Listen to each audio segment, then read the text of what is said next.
Innal hamdalillah nahmaduhu wa nasta'inuhu wa nastaghfiruh wa na'udzu billahi min shururi anfusina wa min sayyiati a'malina.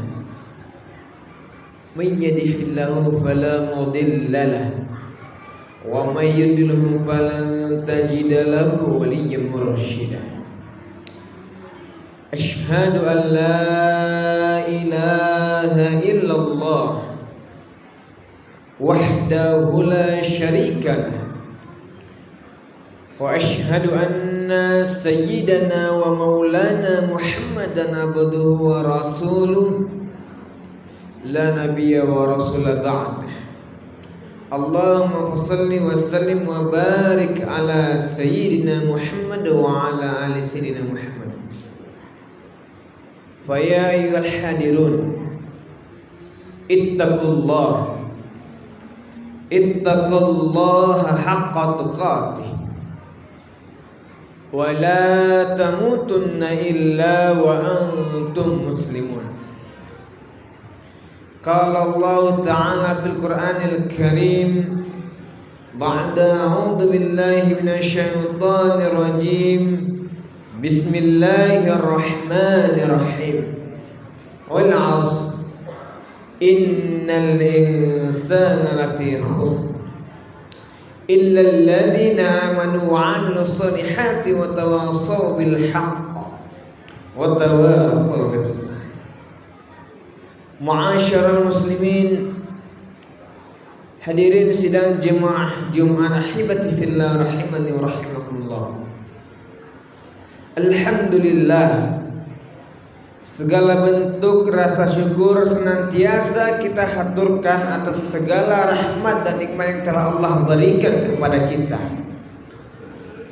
Sehingganya Allah masih memberikan kita kesempatan untuk beraktivitas di bulan yang penuh kemuliaan ini, bulan yang siang dan malamnya rahmat Allah senantiasa tercurahkan kepada hamba-hambanya. Maka kita berharap dengan segala aktivitas yang kita kerjakan, mudah-mudahan kelak menjadi wasilah ataupun penolong kita di yaumil qiyamah kelak. Dan jangan sampai aktivitas kegiatan yang kita kerjakan malah menarik kita untuk masuk ke jurang neraka jahanam. Salawat dan salam senantiasa tercurahkan kepada baginda agung suri tauladan umat Nabi Muhammad sallallahu alaihi wasallam dengan senantiasa melafazkan Allahumma salli ala sayyidina Muhammad wa ala ali sayyidina Muhammad. Mudah-mudahan dengan senantiasa kita mengingat dan bersalawat kepada beliau, kelak di yaumil qiyamah kita termasuk ke dalam golongan umatnya yang mendapatkan syafaat ataupun pertolongan beliau di yaumil qiyamah. Karena satu-satunya manusia, satu-satunya nabi dan rasul yang sudah pasti bisa memberikan bantuan ataupun penolongan kepada umatnya ialah baginda Rasulullah sallallahu alaihi wasallam. Allahumma shalli ala sayyidina Muhammad wa ala ali sayyidina Muhammad. Hadirin sidang jemaah Jumat ahibati fillah rahimani wa rahimakumullah. Sedikit tema khutbah Jumat siang hari ini yang akan kami sampaikan adalah keutamaan memaksimalkan waktu. Maka hadirin, ketika kita berbicara mengenai waktu, maka sedikit kita simak daripada firman Allah di dalam Quran surah Al-'Asr yang telah khatib bacakan di muqaddimah tadi. Allah sebutkan dengan kalimat wal 'ashr. Allah bersumpah dengan masa atau waktu. Kemudian Allah sambung innal insana lafi khusr. Allah awali kalimat dengan kata inna, sesungguhnya, sebenar-benarnya insana lafi khusr. Umat manusia itu telah berada dalam kelalaian. Dan di ayat terakhir Allah sebutkan illal ladzina amanu, kecuali orang-orang yang beriman, wa amilus solihat, yang mengerjakan amal-amal soleh, wa tawassaw bil haqq, dan saling ingat mengingatkan tentang kebenaran, wa tawassaw bis sabr, dan saling ingat mengingatkan tentang kesabaran. Maka Allah awali dengan kalimat bersumpah demi waktu, demi masa yang telah Allah berikan kepada kita untuk beraktivitas. Dan Allah sebutkan dengan sesungguh-sungguhnya, dengan sebenar-benarnya umat manusia telah berada dalam kelalaian yang nyata. Dan Allah sebutkan kecuali orang-orang yang beriman, orang-orang yang telah mendapatkan cahaya keimanan di dalam hatinya. Bukan hanya Islam tetapi iman telah Allah hadirkan, yang mana iman ini merupakan pondasi dasar untuk seorang hamba bisa ringan mengerjakan segala aktivitas-aktivitas ibadah. Dan Allah sebutkan, dan mereka yang saling ingat mengingatkan tentang kebenaran dan juga tentang kesabaran. Maka hadirin, senada dengan firman Allah ini, maka Rasulullah SAW bersabda, ada dua nikmat yang banyak umat manusia ini tertipu dan lalai terhadap keduanya. Yang pertama adalah nikmat sehat, dan yang kedua adalah nikmat waktu lapang. Maka hadirin, semoga semuanya senantiasa dirahmati oleh Allah Azza wa Jalla. Kita lihat betapa banyak umat manusia, betapa banyak saudara-saudara kita yang sampai saat ini azan telah berkumandang, kewajiban salat Jumat telah disampaikan, masih sibuk juga dengan urusan dunia. Inilah orang-orang yang dimaksud dengan orang-orang yang lalai, yang benar-benar berada dalam kelalaian terhadap waktu yang telah Allah berikan. Padahal sejatinya hakikat kita dihadirkan, hakikat kita diciptakan oleh Allah Azza wa Jalla adalah untuk beribadah kepadanya.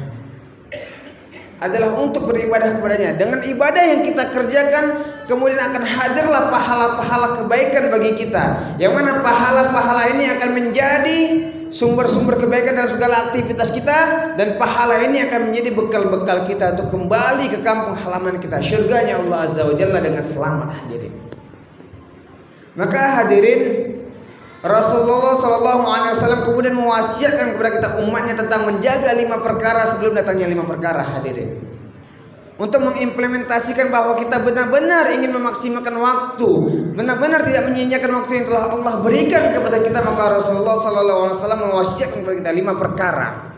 Maka Rasulullah SAW menyebutkan, jagalah 5 perkara ini sebelum datangnya 5 perkara. Yang pertama apa? Jagalah dan maksimalkanlah waktu yang telah Allah berikan kepada kita di masa muda kita sebelum datangnya masa tua kita. Ketika kita masih muda, ketika tubuh kita masih bisa tegak, ketika tubuh kita masih sehat, masih enak kita beribadah, masih bisa maksimal kita melakukan segala aktivitas ibadah dan amal soleh. Maka Rasulullah SAW mewanti-wanti, maksimalkanlah waktu ini sebelum datangnya masa tuamu, sebelum datangnya masa di mana kesehatan kita menurun, sebelum datang masa di mana tubuh kita sudah mulai mengambil porsinya, yang seharusnya kita masih bisa tegak berdiri, sudah tidak bisa lagi, sudah terbaring, sudah lemah tak berdaya. Maka Rasulullah mewanti-wanti, kenapa? Karena di masa muda, di masa kita sehat, di masa inilah kita bisa maksimal mengambil potensi ibadah-ibadah dan amal soleh yang bisa kita kerjakan, yang kemudian menjadi pahala bagi kita. Maka hadirin, yang kedua, Rasulullah SAW mewanti-wanti untuk kita menjaga. Apa yang kita jaga? Jagalah masa sehat kita sebelum datangnya masa sakit.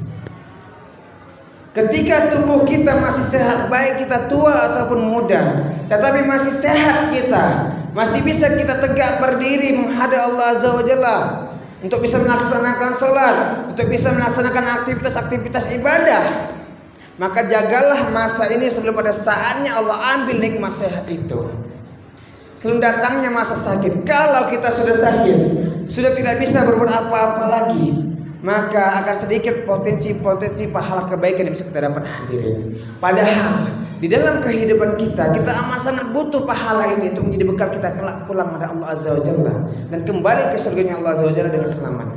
Yang ketiga, hadirin, jagalah masa saat di mana Allah memberikan rezeki kepada kita, sebelum pada saatnya Allah ambil rezeki-rezeki itu. Apa maksudnya hadirin? Ketika Allah memberikan harta kepada kita, ketika Allah memberikan kesehatan kepada kita, maka jagalah dan maksimalkanlah dan gunakanlah apa yang telah Allah berikan itu untuk kemudian kita gunakan menjadi sarana kita mendekatkan diri kepada Allah Azza wa Jalla. Ketika kita dekat dengan Allah Azza wa Jalla, maka insya Allah kita akan ringan mengerjakan aktivitas-aktivitas ibadah hadirin. Walaupun kita sehat, walaupun kita masih muda, tetapi kita tidak dekat dengan Allah Azza wa Jalla, maka akan berat kita mengerjakan segala bentuk aktivitas-aktivitas ibadah dan amal soleh hadirin. Maka Rasulullah SAW menyebutkan, jagalah nikmat rezeki ini. Rezeki kita, harta yang Allah berikan, dan rezeki tubuh yang Allah berikan kepada kita, tubuh yang sehat ini. Dan kemudian hadirin, Rasulullah menyebutkan yang keempat adalah jagalah masa luangmu sebelum datangnya masa sempitmu. Maksudnya apa hadirin? Rasulullah SAW mewanti-wanti kita karena betapa banyak umat manusia itu tergelincir oleh kelalaian dunia, tergelincir dalam kesibukan dunia, sehingga nggak ada lagi waktu luangnya untuk bisa mengerjakan ibadah.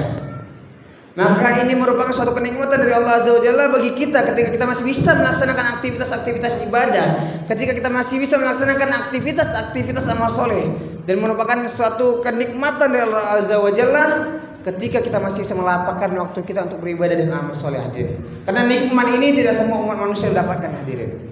Betapa banyak umat manusia tergelincir dalam kesibukan duniawi.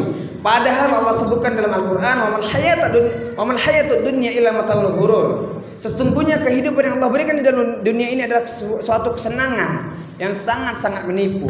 Dan ini banyak umat manusia tergelincir di dalamnya hadirin. Dan satu kenikmatan bagi kita ketika kita minimal, ketika kita masih bisa mengerjakan syariat-syariat yang telah Allah wajibkan kepada kita, melaksanakan sholat, melaksanakan puasa, melaksanakan amal soleh lainnya, itu satu kenikmatan hadirin. Dan gak semua umat manusia mendapatkan kenikmatan itu. Makanya Rasulullah SAW mewanti-wanti kita untuk menjaga ini, supaya nikmat ini tidak hilang dari kita sampai saatnya Allah panggil kita hadirin.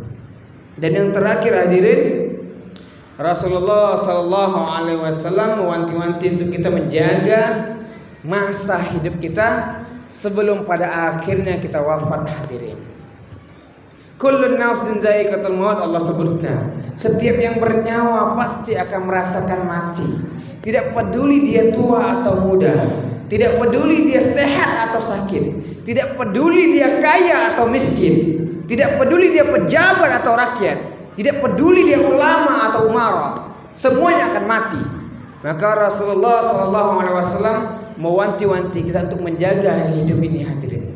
Bagaimana kita hidup, kemudian di dalam kehidupan kita isi dengan aktivitas-aktivitas ibadah dan amal soleh, serta aktivitas-aktivitas kebaikan lainnya, yang kemudian semua itu membuat diri kita senantiasa dekat dengan Allah Azza wa Jalla hadirin. Karena poin utamanya apa? Dari 5 perkara yang kita jaga ini adalah bagaimana kita memaksimalkan waktu yang telah Allah berikan kepada kita. Kemudian di waktu itu kita senantiasa berada dalam ketaatan dan berada dalam kedekatan diri pada Allah Azza wa Jalla hadirin. Setiap umat manusia inginnya pasti pulang ke surganya Allah Azza wa Jalla. Gak ada yang mau balik ke neraka hadirin, gak ada. Maka untuk menggapai surganya Allah itu ada ikhtiar-ikhtiar yang kita kerjakan hadirin.